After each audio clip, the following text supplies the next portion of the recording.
Hello everyone, welcome to Real Life of a Teacher. I am Claire and today I am going to be talking about the how and the why of me using and really emphasizing current events in both my language arts and my social studies classes. If you haven't seen my videos before, just know that I teach 6th, 7th, and 8th grade multi-age classes in a tiny little town in northern New Hampshire.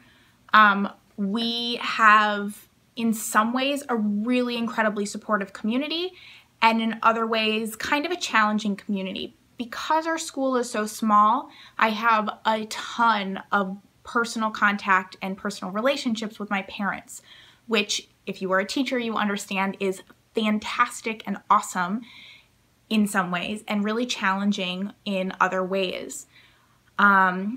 So there can be some sort of pushback to the way that I use current events and people thinking that it's not necessarily appropriate. But I have I shouldn't say that. I have not yet encountered a parent who I haven't been able to explain and justify and modify my assignments to make them work for their family and their hopes and expectations for what their children are doing in school. All right, so I have some notes in my notebook because this is a video I've been really thinking a lot about. So I'm gonna start with sort of the why I do it. I went to a conference at the beginning of this summer that was just like a little teeny tiny one. There were probably like 30 people there, and it was about civics education in elementary. Really, it was mostly about elementary, but there were a lot of middle school teachers there as well. And one of the big things that came up was this, like, how do you deal with controversial issues? And we watched a couple of clips from the presenters about, you know, really engaging students in civic education through potentially controversial issues, but things that really like hooked the students and brought them in. And the big thing that came out of that conversation with everybody was that there is a lot of fear with talking about and using controversial issues in the classroom. There was one story that one of the teachers told about, I forget if it was a state representative or like the governor, it was somebody came to their school and the students were specifically told not to ask any political questions. Like, what a stupid thing, right? Why have I forget who it was, but why have a political person come in to talk to your students and then have them not be allowed to talk about the thing that that person does for their work? So I get that there's a lot of fear around bringing up controversial topics and having those debates and discussions in our classroom.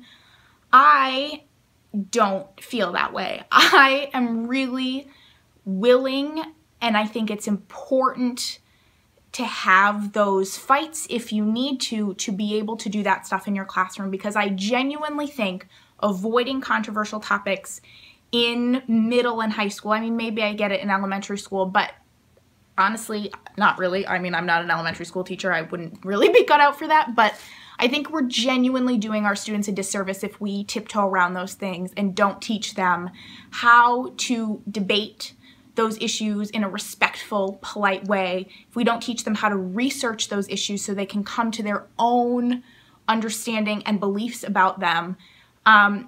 It's like the central issue in our country right now is that people are scared or unable to talk about controversial issues in a respectful way. I mean, right now, our federal government is unable to compromise on basically anything.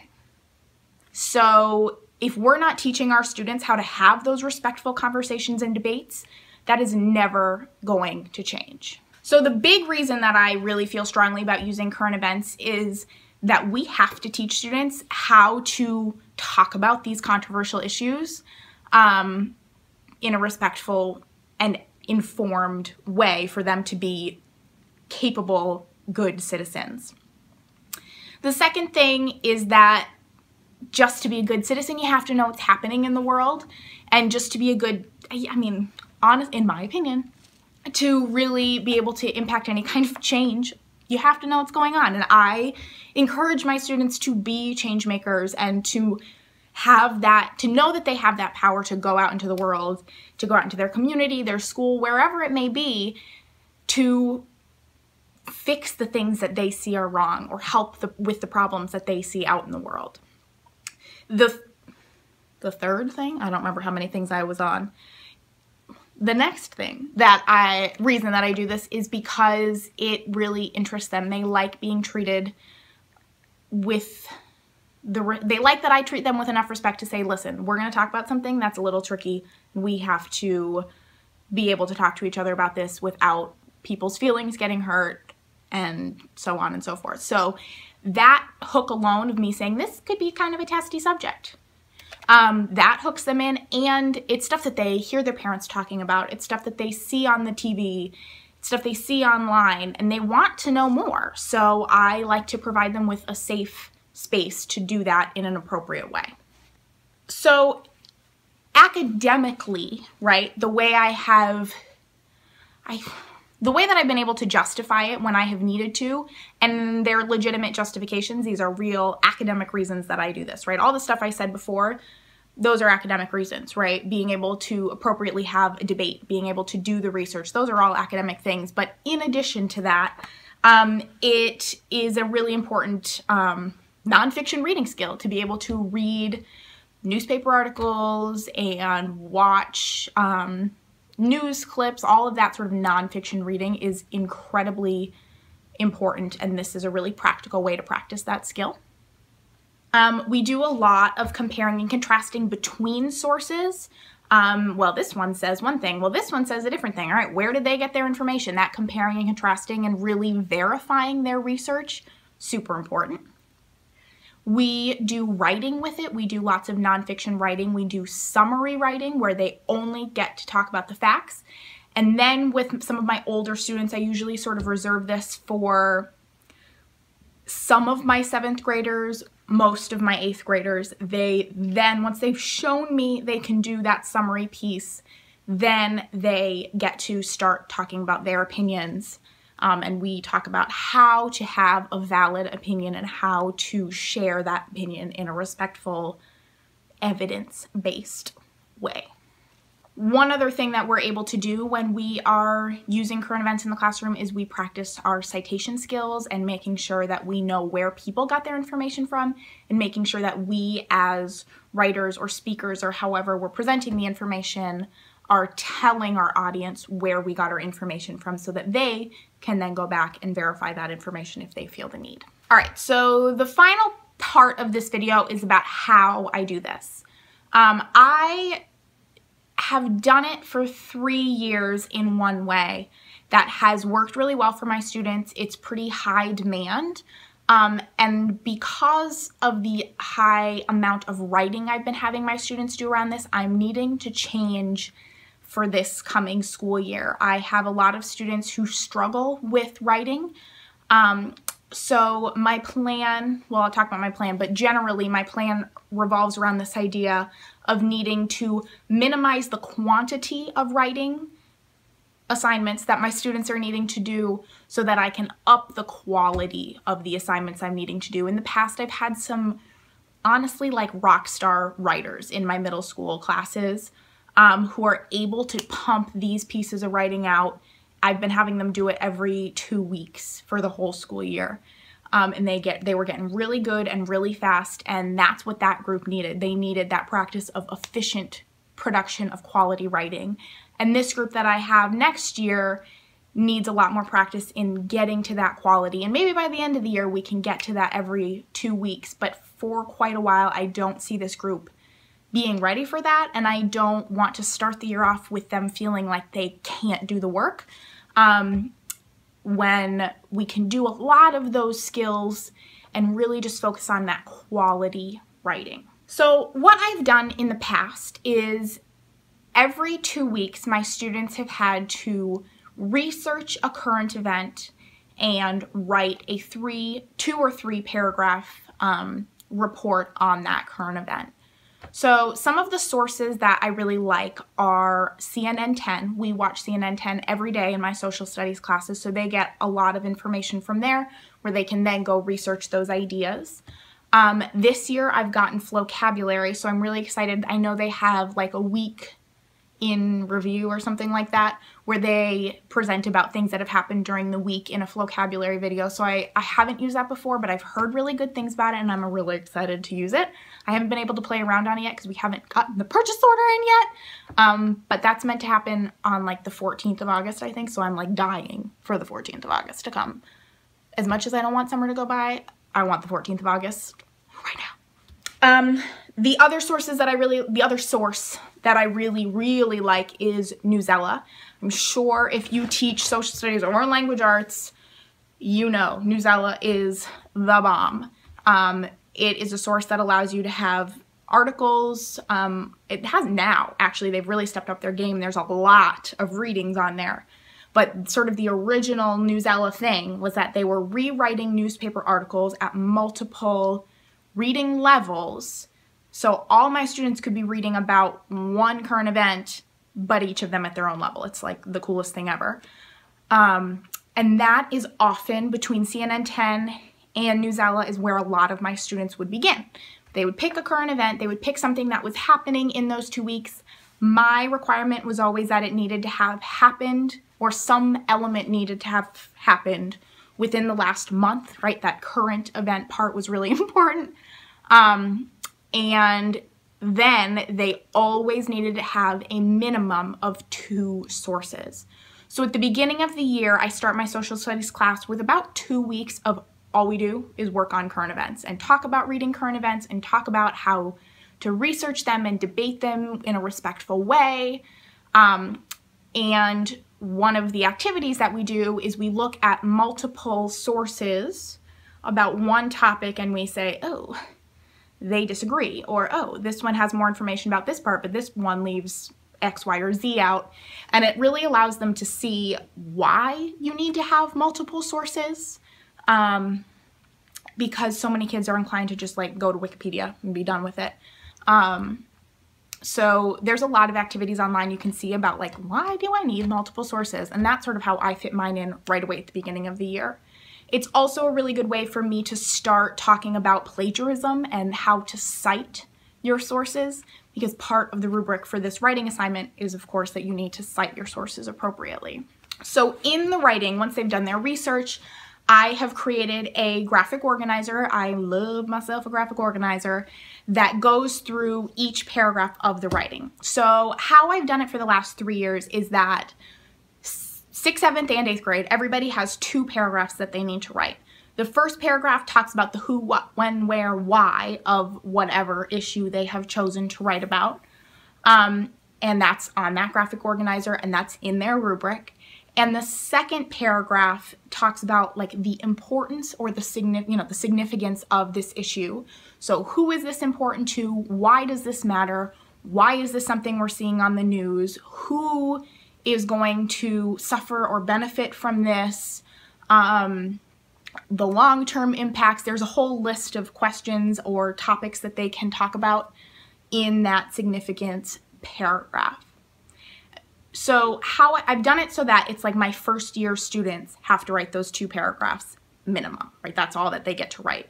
And they have to show me that they can do just the facts, get a full picture of these topics with an 80% or better on the rubric that my students and I have created for this assignment.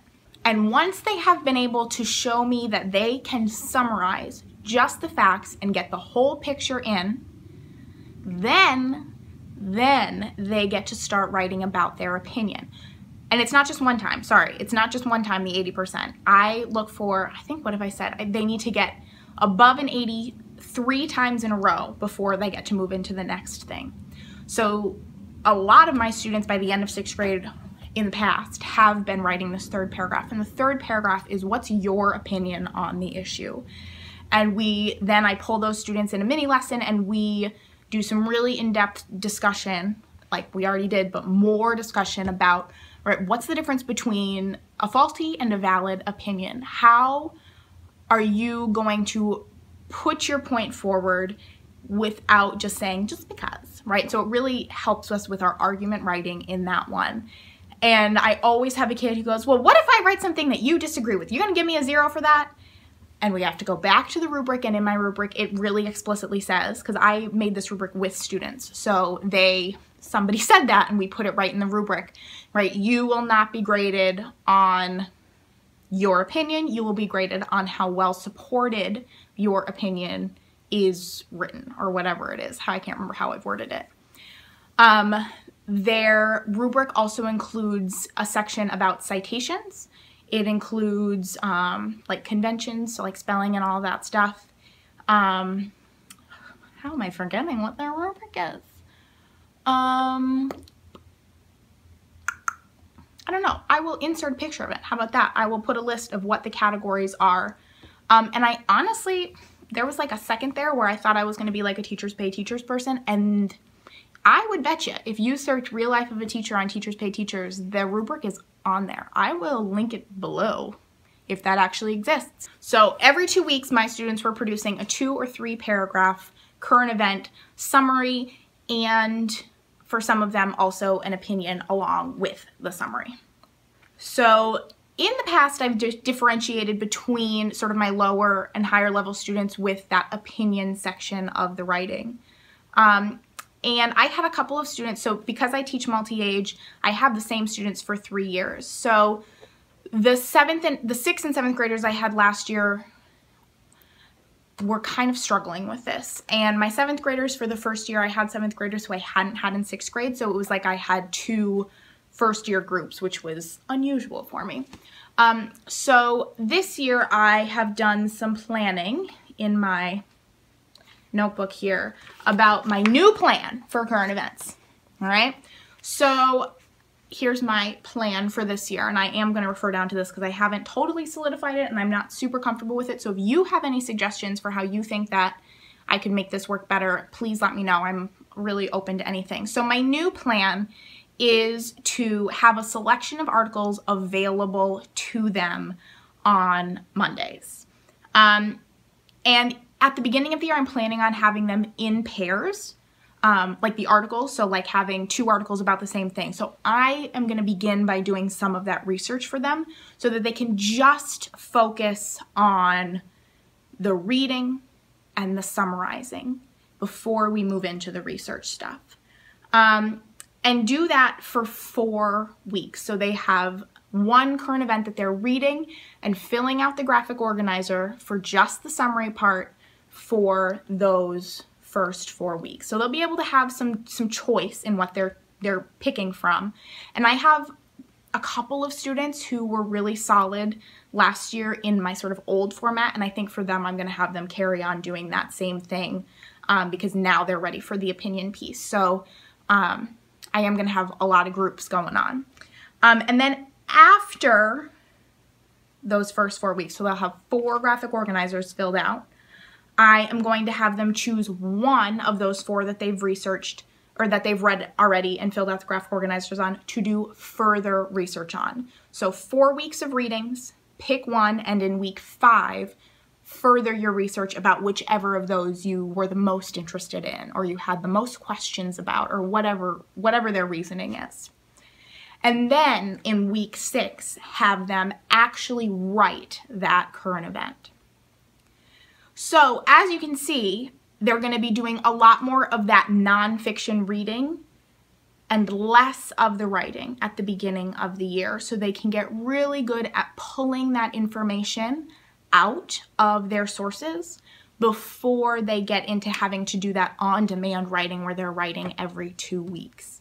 I'm hoping that having fewer assignments will lower some of my students' stress levels around this assignment and bring more of that sort of enthusiasm and engagement and, ooh, what's this topic about? Let me find out more, so that later in the year, once they're more comfortable with that reading element, they can move into practicing and feeling more confident in that writing element.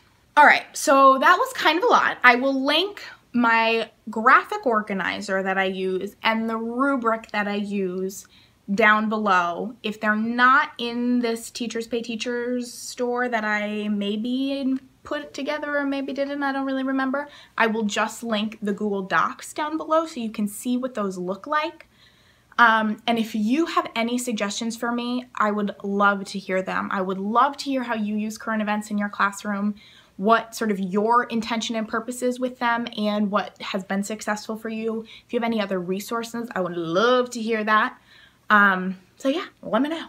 All right, thank you so much for watching. I hope that this helped you think about how you use current events or how you could use current events in your middle school classroom. Please like if you enjoyed this video and subscribe if you want to see more videos from me. Thank you so much for watching.